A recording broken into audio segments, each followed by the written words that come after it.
تب زوفر نماتی نے جواب دیا، کیا ان بہت سی باتوں کا جواب نہ دیا جائے اور کیا بکواسی آدمی راست ٹھہرایا جائے؟ کیا تیری لافزنی لوگوں کو خاموش کر دے، اور جب تو ٹھٹھا کرے تو کیا کوئی تجھے شرمندہ نہ کرے؟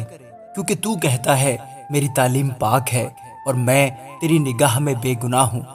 کاش خدا خود بولے اور تیرے خلاف اپنے لبوں کو کھولے اور حکمت کے اسرار تجھے دکھائے کہ وہ تاثیر میں گوں نہ گوں ہیں۔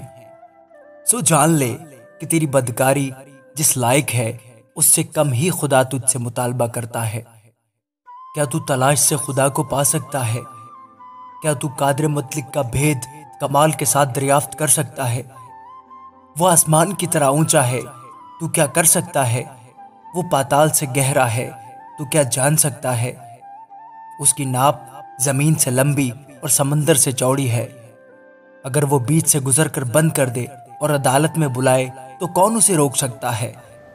کیونکہ وہ بیہودہ آدمیوں کو جانتا ہے اور بدکاری کو بھی دیکھتا ہے، خواہ اس کا خیال نہ کرے۔ لیکن بیہودہ آدمی سمجھ سے خالی ہوتا ہے، بلکہ انسان گورخر کے بچہ کی طرح پیدا ہوتا ہے۔